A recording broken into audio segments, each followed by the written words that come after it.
Kemudian ketika manusia keluar dari galaksi bumi,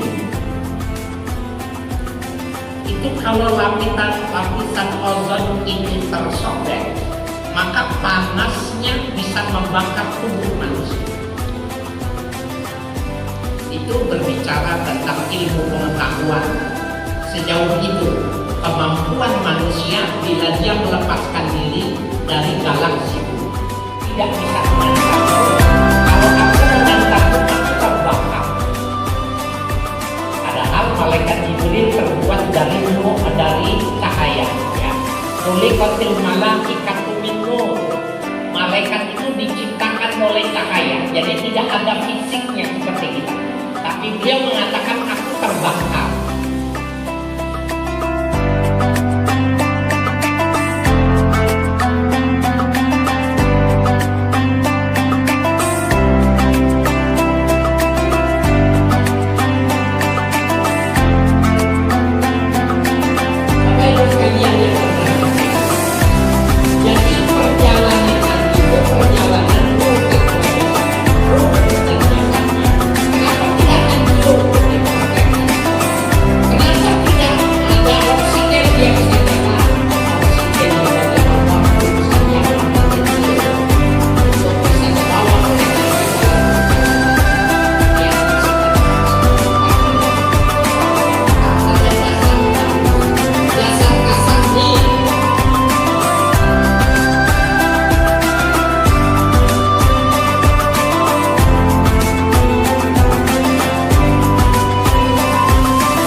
Para asatidz, bapak-bapak, saudara sekalian yang berbahagia, berbicara tentang Isra dan Mi'raj Nabi besar Muhammad sallallahu alaihi wasallam. Pada hakikatnya kita diajarkan untuk memahami manusia dan kemanusiaan kita. Artinya kalau kita bisa melihat bahwa dalam peristiwa Isra dan Mi'raj, maka kita akan bisa mengerti tentang hakikat yang disebut dengan manusia dalam perspektif keilmuan. Tadi kalau dikatakan bahwa oleh Pak Ketua Panitia, ya, Armstrong sudah sampai menginjak kakinya di bulan, yang mesti dipahami bahwa Armstrong ke bulan itu pada sebuah tabung, ya, pesawat luar angkasa yang di dalamnya itu ada oksigen. Kalau pesawat ini pecah, maka dijamin Armstrong mati karena tidak ada oksigen. Kemudian ketika manusia keluar dari galaksi bumi, itu kalau lapisan ozon itu tersobek, maka panasnya bisa membakar tubuh manusia. Itu berbicara tentang ilmu pengetahuan. Sejauh itu kemampuan manusia bila dia melepaskan diri dari galaksi bumi. Nabi Muhammad ketika melakukan Isra dan Mi'raj, beliau melakukan peristiwa dua besar ini, oleh ulama-ulama diperselisihkan. Jangankan kita, ya, di kalangan sahabat ada orang yang mengatakan bahwa Nabi Muhammad itu Mi'raj itu ruhan faqat, ruhnya saja, tubuhnya ada di rumah Ummu Hani, karena memang malam itu beliau sedang menginap di rumah bibi beliau Ummu Hani. Yang Isra, yang Mi'raj itu ruhnya, karena itu hanya dilakukan oleh sepertiga malam, 3-4 jam pada hitungan bumi. Ini menarik nih, 3 sampai 4 jam. Sepertiga malam itu menurut perhitungan rotasi matahari 3 jam kita. Bahkan sejarah mengatakan malaikat Jibril ketika menghantarkan sampai langit ke-7, Nabi Muhammad mau ke Sidratil Muntaha, ya, mau ke tempat yang terakhir bisa dijangkau oleh makhluk manusia, Sidratil Muntaha itu. Jibril bilang begini, ya Muhammad, kau berangkat sendiri, aku tidak bisa mengantarmu. Kalau aku mengantarmu, aku terbakar. Padahal malaikat Jibril terbuat dari cahaya, ya. Khuliqatil malaikatu min nur. Malaikat itu diciptakan oleh cahaya, jadi tidak ada fisiknya seperti kita. Tapi beliau mengatakan aku terbakar. Lalu bagaimana kok Nabi Muhammad dikatakan bahwa Isra dan Mi'raj itu ruhan wa jasadan, ruh dan jasadnya juga. Nah ini kalau orang yang memahami gramatikal bahasa Arab, lafaz asra bi abdihi lailan, Allah memperjalankan hambanya di waktu malam, itu asra yusri, itu fi'il muta'addi. Fi'il muta'addi itu artinya fi'il yang direkayasa. Aslinya itu sara yasri, jalan di tengah malam, itu fi'il lazim. Kalau Nabi ayat itu mengatakan sara Muhammad atau sara abduhu lailan, Muhammad bohong. Kenapa? Pasti terbakar.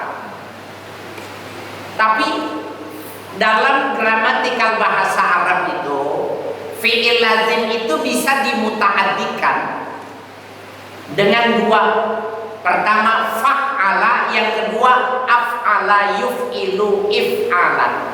Asra yusri isra'an. Apa maknanya? Bahwa yang berjalan itu bukan Nabi Muhammad, tapi diperjalankan oleh Allah. Kalau Allah yang memperjalankan, gak perlu oksigen, tidak berlaku sunnatullah. Mana buktinya? Nabi Ibrahim tidak berlaku sunnatullah, api itu panas. Kuni bardan wa salaman ala Ibrahim. Yang ngomong itu Allah. Hai api, dingin kau terhadap Ibrahim. Dingin. Kenapa? Allahnya yang mau. Nabi Muhammad asra bi abdihi lailan. Nabi Allahnya yang mau, maka nggak perlu oksigen. Tidak akan pernah terbakar karena ada proteksi dari Tuhannya untuk memperluas, ya, melindungi Nabi kita Muhammad SAW. Ini ngomong proteksi Bapak Ibu sekalian. Kenapa orang suruh baca basmalah? Bismillahirrahmanirrahim. Bukankah orang yang makan tanpa basmalah dengan yang basmalah sama-sama kenyang? Bukankah orang minum dengan yang tidak baca basmalah dan tidak baca bismillah hilang hausnya? Jawabannya tidak ada keberkahan. Kalau di situ ada penyakit, tidak diproteksi itu penyakit. Maaf nih, maaf. Mengapa kalau pengen punya anak bagus itu, kalau mau jimat suruh baca bismillah? Ini ngomong-ngomong bahwa bapak ibu-ibu ingat nggak baca bismillah?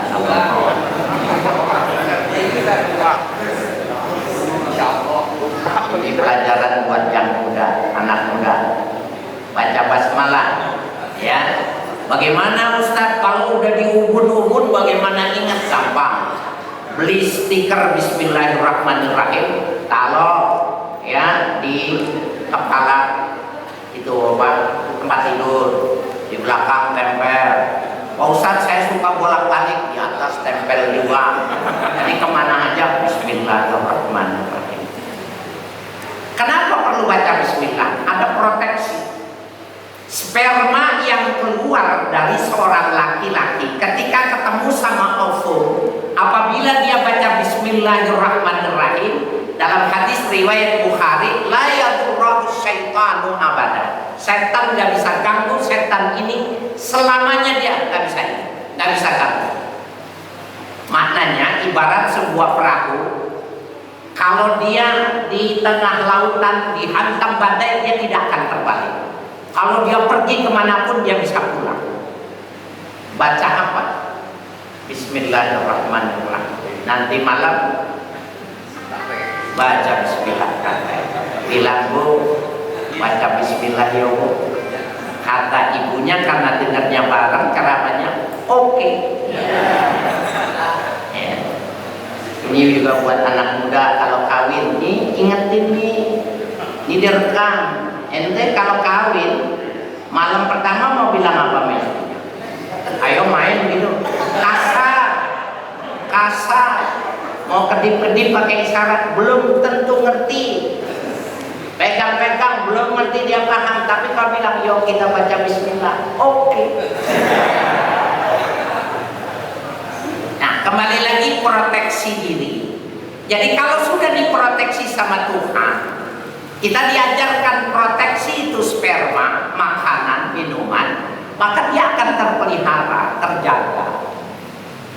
Nah, Nabi kita Muhammad SAW Isra dan Mi'raj. Apa sih yang dilakukan oleh Nabi? Singkat ceritanya dapat sholat, perintah sholat. Ya, perintah sholat 50 waktu. Ada kisah yang menggambarkan ya dialog antara Nabi Muhammad dengan Nabi siapa Bu? Halo, Nabi Musa. Tadinya saya mau bilang siapa yang bisa jawab hadiahnya umroh. Gak jadi. Ya. Tapi nanti ada kesempatan lagi tuh ya. Mumpung Mekahnya lagi kosong. Nanti saya tunggu di Jeddah. Sama juga bohong. Bapak Ibu sekalian yang berbahagia, jadi perjalanan Nabi itu perjalanan ruhan wa jasadan, ruh dan jasadnya. Kenapa tidak hancur? Diproteksi sama Allah. Kenapa tidak ada oksigen dia bisa jalan? Oksigen bagi Allah urusan yang amat kecil untuk bisa dibawa oleh Nabi dalam perjalanan yang seperempat malam itu, sepertiga malam. Sholat ketika diturunkan kepada kita, nah berarti sholat itu sesuai dengan anatomi tubuh kita. Tubuh kita ini terdiri dari dua, ada jasad kasar, ada jasad halus. Jasad kasar nih daging, tulang, darah, ya, sumsum. Ini termasuk yang diikhtiari oleh ibu bapak kita. Semakin bagus yang dimakan oleh bapak, oleh ibu, maka anaknya semakin bagus. Bapak ibunya kurang gizi, anak yang dilahirkan pasti kurang gizi. Kenapa? Karena fisik makomnya ikhtiar, makomnya iktisab. Tapi ada yang jasad halus, namanya ruh. Nah ini bukan iktisab, ini namanya bukan iktisabiyah, tapi ini namanya wahbiyah, pemberian Allah. Kapan itu? 120 hari dalam kandungan ditiupkan ruh. Ruh itu tidak bisa dibikin oleh bapak kita, ruh tidak bisa dibikin oleh ibu kita, datangnya dari Allah. Makanya kalau Allah mau tarik, ya sudah, tanpa permisi, tanpa la yastakhiruna sa'atan wa la yastaqdimun. Tarik karena punya Allah. Nah, Bapak Ibu sekalian yang berbahagia, apa maknanya kalau sholat harus ruhan wa jasadan?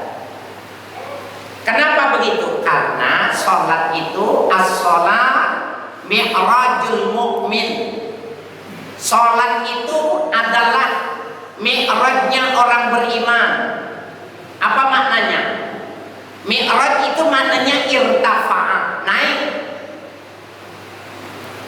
Semua ibadah kita, ibu puasa, terdengar azan bismillahirrahmanirrahim, air lewat kelongkongan batal, irtafa'al ibadatu shaum, naik tuh ibadah puasa itu ke langit, ditempatkan yang tertinggi. Ketika kita salat assalamualaikum warahmatullah, assalamualaikum warahmatullah, naik irtafa ila sama, sholat kita naik. Kalau diterima diletakkan fi illiyin, kalau jelek dibuang ke laut. Nah, irtafa itu maknanya mi'raj. Irtifa maknanya mi'raj, naik. Kalau sholat jangan cuma di bumi. Yang di bumi itu kaki kita dan tubuh kita. Allahu Akbar, Bismillahirrahmanirrahim, Alhamdulillahi Rabbil Alamin. Ditarik, ada orang sholat ditarik ruhnya, dibawa kemana? Tanah Abang Blok C, Tamrin City. Apalagi ini mau lebaran, ibu-ibu nih, saya ceritain ibu-ibu yang di pinggir laut, ibu-ibu yang di Tanjung Priok begitu. Kalau mau lebaran, Tanah Abang, Gandaria City dan lain sebagainya itu, sholat lagi sholat udah diajak tuh. Warnanya maunya apa? Udah dilihat warna kulitnya. Ada orang sholat, bukan orang sini juga, orang Bogor, lagi sholat kembalian 2000-an, dia ingatnya lagi sholat. Di mana tadi 2000-an? Akhirnya karena dia sholat terus baca, dia ingat, oh di Kutang, di zaman dulu nih, ya, di Kutang. Ternyata selesai sholat dicari di Kutangnya ada itu. Waktu anaknya HP-nya hilang, di mana mak? Kata Iban, di mana mak? Mana? Kata mamanya gini, sholat aja ntar ingat. Bagaimana di kelas sholatnya kalau begini? Berarti sholatnya di bumi, dia tidak naik ke atas, dia tidak mi'raj ke atas. Karena as-sholat mi'rajul mu'min. Bu, Bapak Ibu sekalian, badannya di bumi, tetapi kita audiensi dengan Tuhan. Itu yang dimaksud dengan mi'raj, itu yang dimaksud dengan irtifa. Audiensi kepada Tuhan. Maka dari mulai takbiratul ihram sampai dengan akhirnya itu seperti itu. Bapak Ibu sekalian, ini jangan kecewa. Sholat saya juga sama seperti Bapak Ibu, belum bagus. Nabi ketika mendidik sahabatnya sholat, diajarkan sholat, diajarkan cara khusyuk. Seminggu, sebulan, dites sama Nabi. Di sini juga perlu ada tes sholat.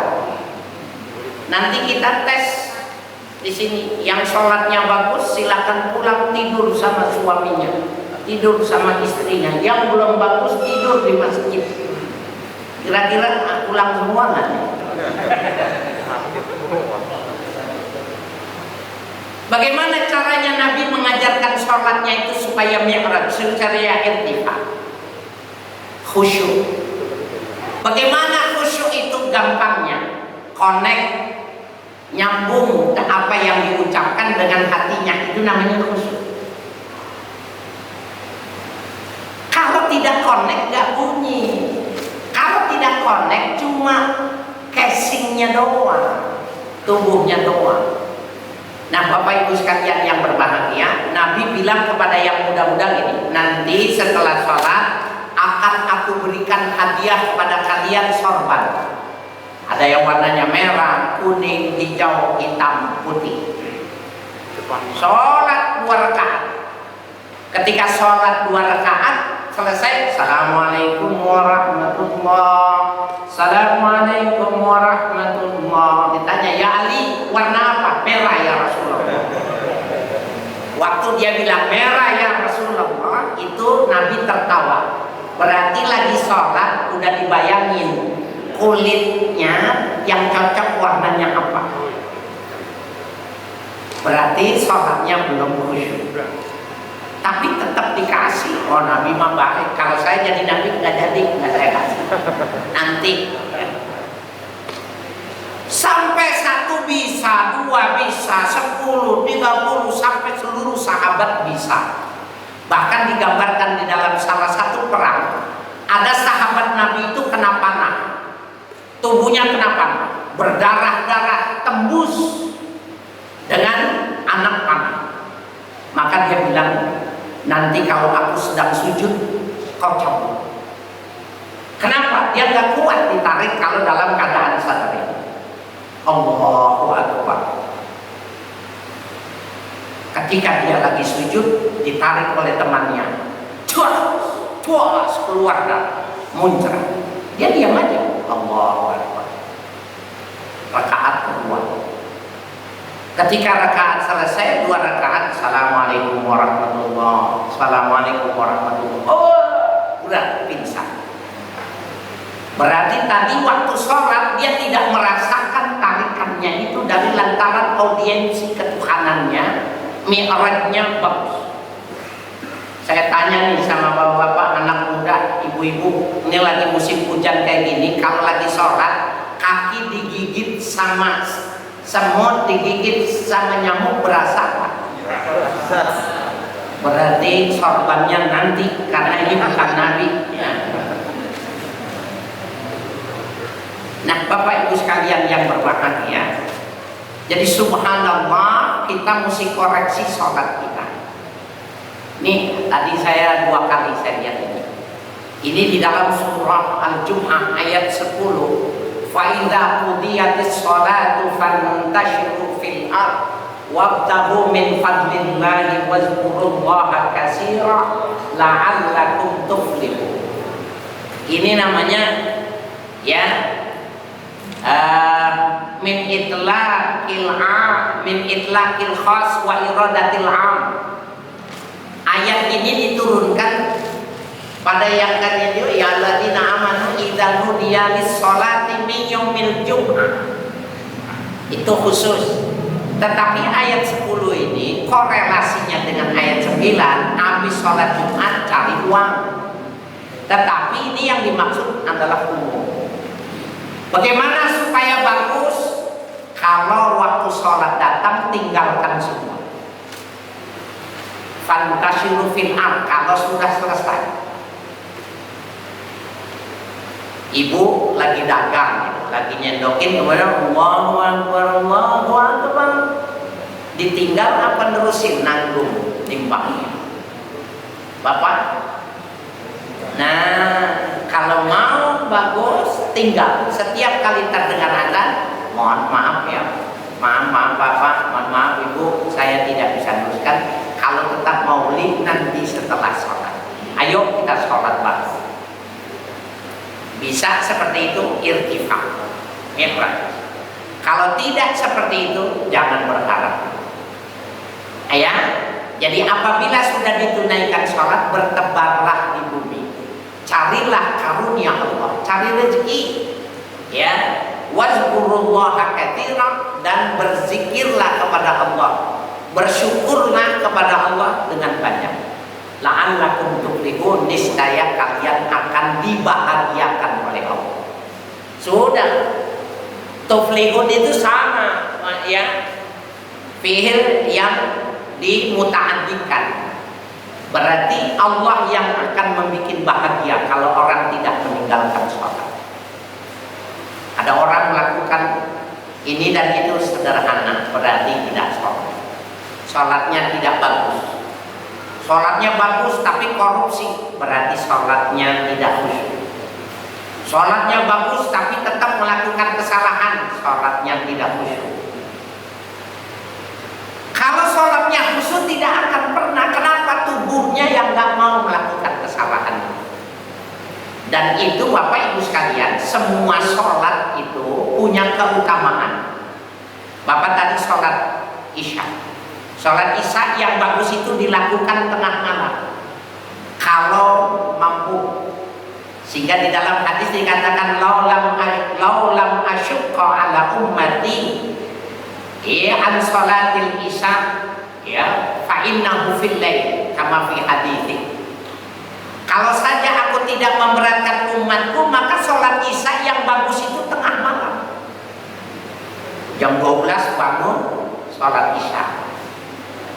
Besok Pak Ustadz kasih pengumuman sholat isya jam 12:30.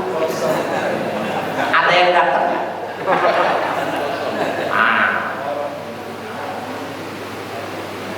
Kenapa orang yang sholat isya itu maka dia akan mendapatkan kesehatan fisik ini faedah, bukan aspek wajib, bukan aspek pahala, tapi aspek fisikal.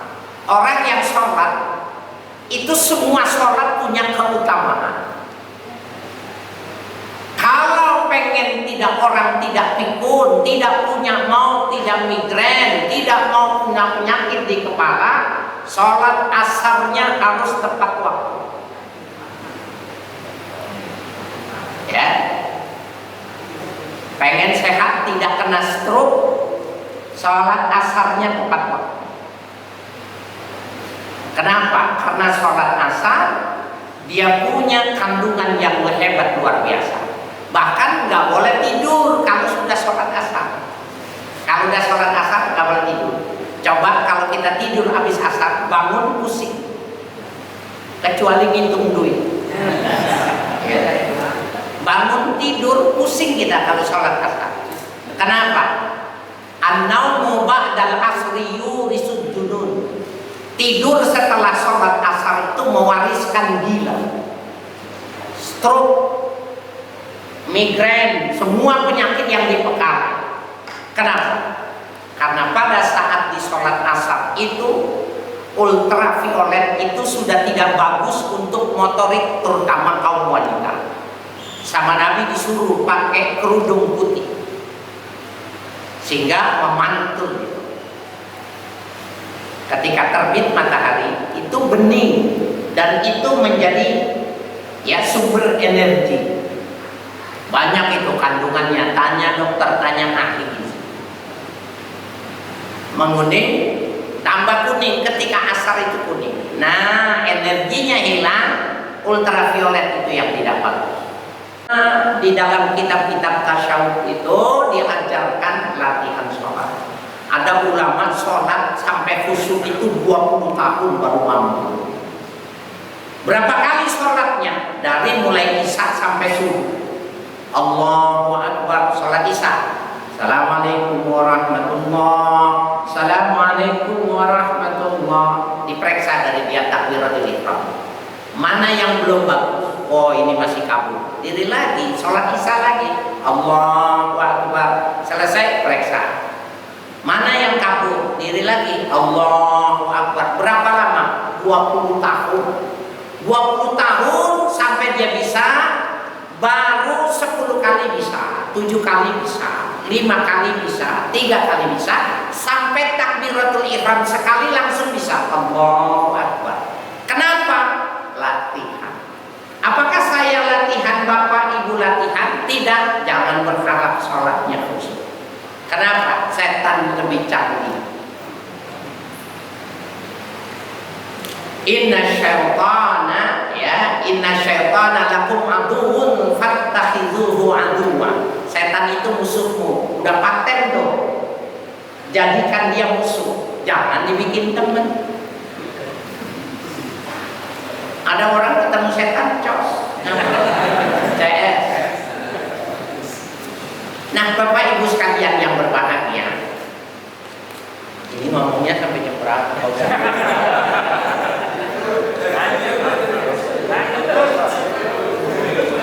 Ini udah jam 10. Lanjut, Bu. Kalau Ibu bilang lanjut, kita lanjut. Karena yang pegang kunci rumah gitu.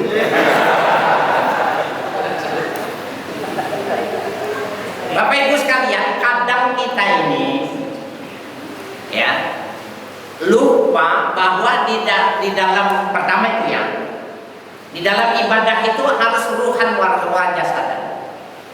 Kalau dia nggak bisa ruhan wajah sadar, susah dia menaikkan. merilis satu peristiwa terjadi. Ada seorang yang sedang sholat di dalam masjid. Ketika selesai melihat orang banyak dari pasar datang semua, heran dia. Loh, orang dari pasar kok datang semua? Orang yang di pasar yang datang ke masjid juga heran, kok orang ini sholat terus, nggak pindah. Dua-duanya heran. Kenapa? Masjidnya separuh sudah rubuh. Datang orang dari pasar ingin melihat. Ada orang sholat, dia heran. Orang sholat, assalamualaikum, loh kok banyak? Dia nggak tahu kalau masjidnya rubuh. Subhanallah, bagaimana komunikasinya bisa semacam itu? Sholat, pada saat itu bangunan rubuh dia tidak dengar. Apakah budak? Jangan-jangan ini bukan. Jadi koneksitas yang sudah terlalu kuat. Ibu, bapak, adik, kalau kita sedang telepon dengan ustadz, dalam hari saya telepon, ibu, bapak nggak bisa masuk karena koneksinya sedang saya pakai. Paling tinggi menunggu. Betul benar?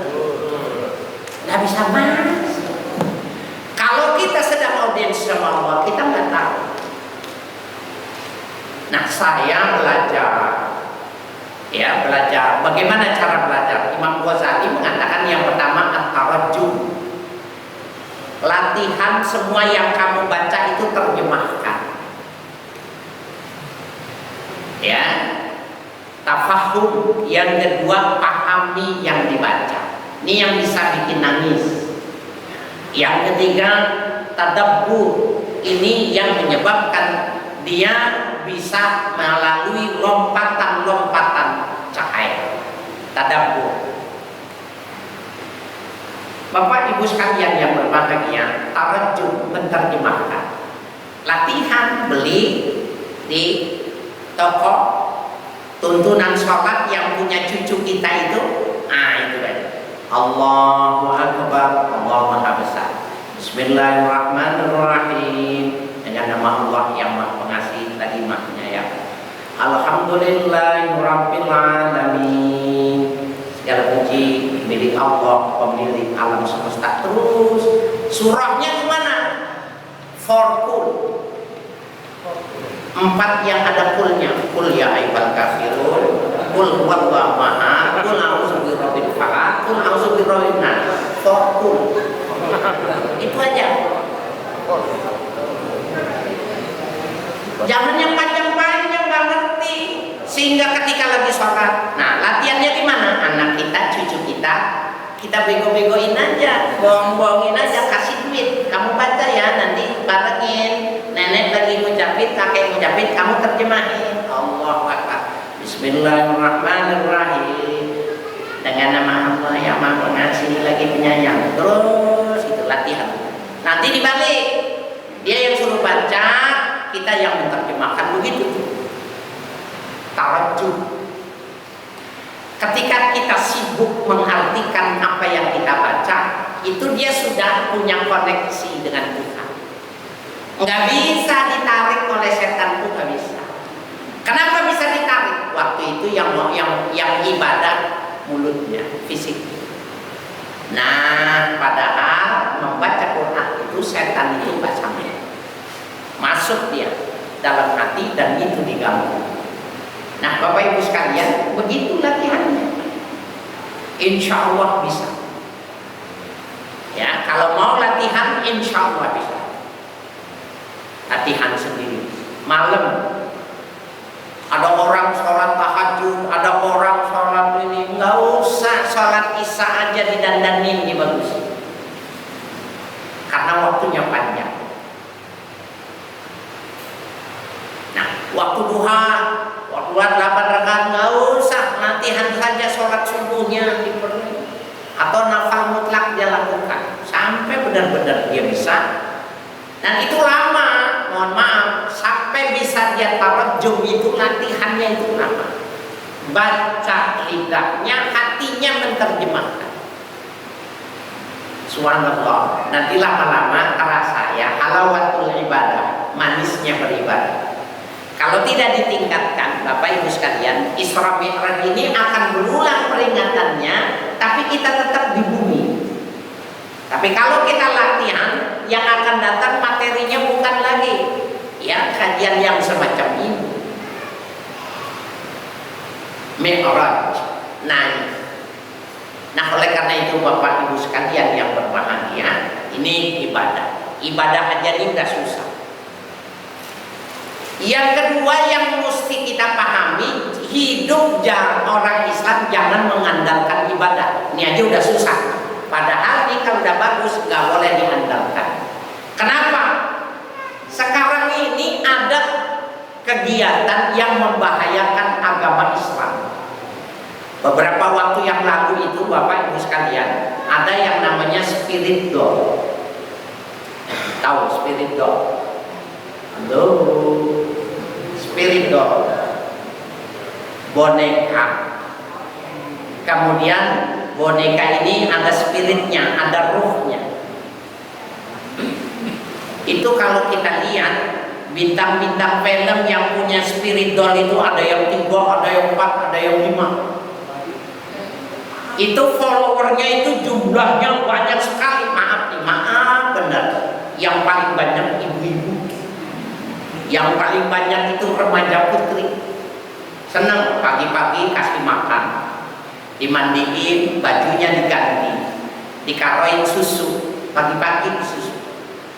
Padahal suaminya nggak dikasih susu, dikasihnya teh pahit. Dimandiin, dikasih makan, spirit doll.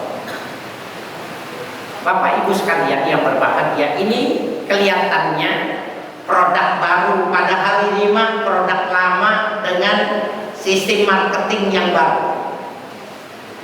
Dulu Bapak Ibu sekalian di Jakarta, Wali Songo itu ngantem dukun, sopo sing nekani dukun ibadah ora ditompo Gusti Allah.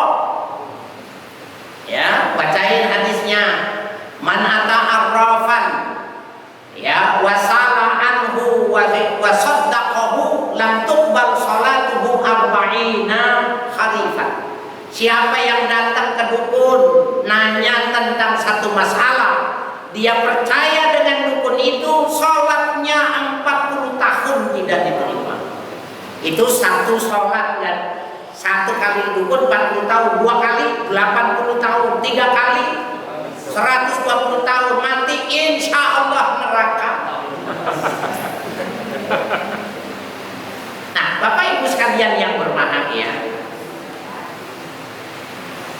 dikikis oleh Wali Songo tentang dukun, maka perkembangannya teori marketing mengatakan kalau barang sudah tidak laku, ganti kemasannya, diganti paranormal. Orang datang lagi, ini bukan dukun, ini paranormal.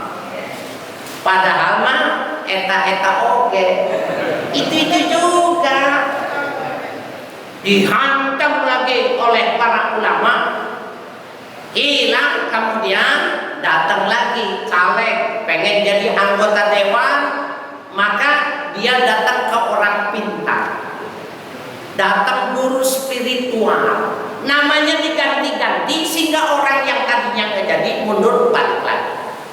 Sama gitu kan pelacur dulu namanya kelembuk, ganti kupu-kupu malam, ganti PSK, macam-macam dia juga. Nah, ini kita mau bicarakan sekarang spirit doll. Spirit doll itu hukumnya haram dan musyrik. Ibu tahun 70-an yang belum lahir dia dengerin aja. Kalau yang ngerti tahun 70-an udah tua berarti. Ya. Tahun 70-an listrik belum seperti sekarang. Jadi kalau ada tanah kosong pas bulan purnama, yang main selodor. Jangan nanya main selodor apa, berarti belum tahu. Kalau saya rada-rada nekat, saya main jai langkung.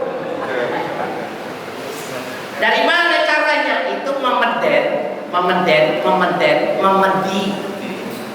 Untuk memeden itu untuk menakut-nakuti orang-orangan, kayu dikasih batok, kemudian dikasih baju. Sama petani itu kalau banyak burung ditarik, digoyang, burung kabur, disangkanya ada orang. Memeden, memedi, untuk menakut-nakuti. Ambil tuh, kalau nggak ada, ambil kayu, ditaruhin, kasih baju, kasih mata, kasih hidung, kasih mulut, kasih tangan. Tangannya dikasih pensil atau dikasih kapur atau dikasih arang. Bacain mantranya, jangan dihafalin nih. Jailangkung, jailang di sini ada pesta, pestanya kecil-kecilan. Datang nggak diundang, pulang nggak diantar. Jailangkung, jailang terus. Nanti dia goyang. Kalau udah bergoyang, tanya, udah nyampe, udah masuk. Dia tulis, sudah. Siapa namanya? Kristi namanya. Tanya, kenapa mati? Bunuh diri. Nah, dulu seneng-seneng serem. Orang dia bisa nulis. Ditanya, tanya ini berangkat dari mana? Bagaimana? Dia tulis, dia jawab. Ini namanya spirit doll. Boneka yang ada ruhnya. Sekarang saya tanya nih, orang Jawa, orang Sunda, jailangkung bahasa apa? Hadiahnya umroh. Jailangkung bahasa mana? Sunda, Jawa, Padang? Bukan, itu bahasa Tionghoa, Tiongkok. Itu mitos, Bapak Ibu sekalian. Di Tionghoa, di Tiongkok itu ada namanya Cai Langgong. Cai Langgong, slang orang Indonesia jailangkung.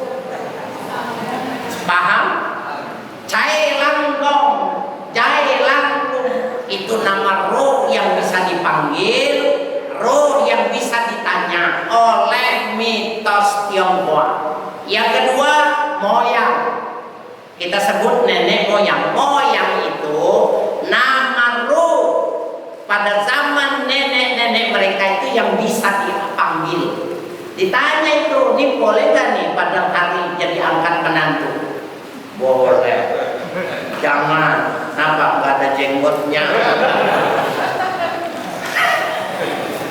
Itu tradisi Bapak Ibu sekalian. Orang yang main jailangkung termasuk saya tahun 70 musyrik saya. Tapi udah taubat dulu itu. Dulu. Diganti namanya sekarang spirit doll. Marketingnya diperubah. Yang beli artis, di-short, dipublish. Orang-orang pada ikut. Bapak Ibu sekalian yang berbahagia, Nabi Muhammad itu pernah kena teluh. Pernah diteluh Nabi Muhammad. Pakai apa teluhnya? Pakai spirit doll. Dalam Al-Quran spirit doll itu udah ada. Namanya uqdah. Jamaknya uqad. Wa min syarrin naffatsati fil uqad. Uqad itu jamak dari uqdah. Boneka yang dibuat dari bahan atau dari pintalan. Kemudian ada orang Yahudi yang anak muda akrab suka main di rumah Nabi. Maka oleh penyihir Yahudi bilang, ambil beberapa rambut Nabi Muhammad yang ada di sisirnya. Kita kalau nyisir kan suka ada yang rontok, ya ambil. Itu dililit di lehernya itu spirit doll. Dibacakan kemudian dimasukkan ke dalam sumur. Maka Nabi Muhammad kena sihir. Melihat yang semacam itu, Sayyidah Aisyah mengatakan, ya Rasulullah, kenapa kau tidak minta perlindungan kepada Allah? Maka Allah turunkan 2 malaikat, diambil itu spirit doll, uqdah, dibuka rambutnya, diobatin. Turunlah 2 surah yang disebut dengan al-mu'awwidzatain.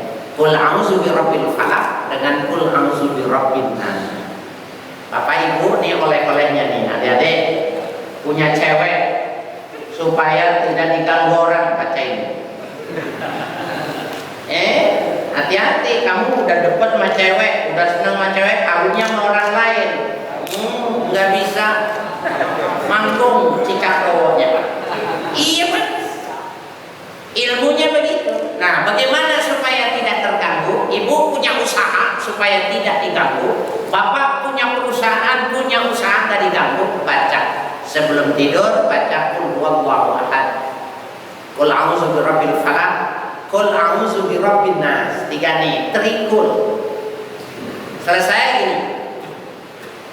Nah, sah seluruh tubuhnya. Kemudian tidur. Ketika kepala nempel di bantal, baca ayat kursi. Allahu la ilaha illa huwal hayyul qayyum la ta'khudhuhu sinatun wa la nawm. Setelah itu tidur. Enggak akan bisa diteluh oleh siapapun. Mana teluh Senegal, teluh Afrika, teluh Jawa Timur, enggak bisa. Syaratnya jangan sombong. Nah, Bapak Saudara sekalian yang berbahagia, itu caranya. Dan itu spiritual, namanya diganti-ganti, kau jadi laku lagi, dijual. Di dalam hadis ya yang dinukil oleh Imam Al-Qurtubi dalam Al-Jami' li Ahkamil Quran dikatakan, orang yang membuat spiritual, membeli, memanfaatkan, kemudian dia mempercayainya, faqad asyraka billah. Orang ini syirik kepada Allah, murtad dia, keluar dia dari Islam. Nah, oleh karena itu ini harus dikoreksi. Ibadahnya saja kita sudah susah untuk menjadi orang ikhlas, apalagi harus mempertahankan akidah kita jangan rusak. Nah, oleh karena itu Bapak Ibu sekalian yang berbahagia, kalau kita Isra dan Mi'raj berbicara tentang sholat, berarti kita berbicara tentang tubuh kita. Ada jasad kasar, ada jasad halus. Jasad kasar iktisabiyah, jasad halus wahbiyah. Kalau jasad kasar dan ruh ini bersatu, maka dia disebut dengan khusyuk, connect. Kalau orang yang senang bahasa ya apa, cerita tentang hal-hal yang masa lalu tentang manunggaling kaulo kelawan Gusti, itu sebenarnya menyatunya ketika Allah dengan makhluk itu, koneksitasnya itu ketika ruh dan jasad itu menyatu. Dia pasti bisa mengakui. Oleh karena itu Bapak Ibu sekalian, ini menjadi kajian yang nambah 2 jam lagi nih kalau diceritakan tentang syekh ini benar ya, al-halaj dan lain sebagainya. Tapi yakinlah Bapak Ibu sekalian, apabila kita belajar, berlatih terus melakukan ibadah sholat, maka insya Allah kita akan menjadi orang yang khusyuk. Amin ya rabbal alamin. Wassalamualaikum warahmatullahi wabarakatuh.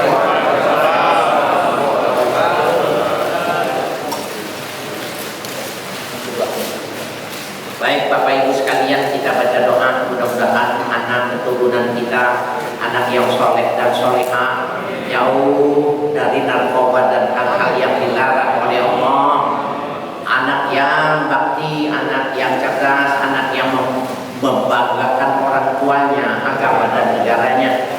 Allahumma bidilkan niyah wa ila hadratin Nabi al-Fatihah. Bismillahirrahmanirrahim.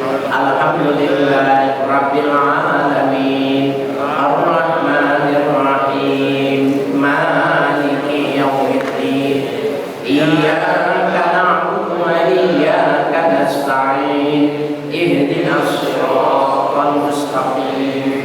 Siratal ladzina an'amta 'alaihim ghairil maghdubi 'alaihim waladdallin. Amin. Bismillahirrahmanirrahim. Alhamdulillahirabbil alamin. Allahumma shalli ala nabiyyina Muhammadin wa alihi wa sahbihi ajma'in. Allahumma inna nas'aluka al-'afwa wal 'afiyah wal mu'afata daimah dunya wal akhirah. Allahumma ahsin akibatana fil umuri kulliha wa ajirna min khizyi dunya wa adzabil akhirah. Allahumma inna nas'aluka ilman nafi'a wa rizqan thayyiban wa amalan shalihan maqbulan.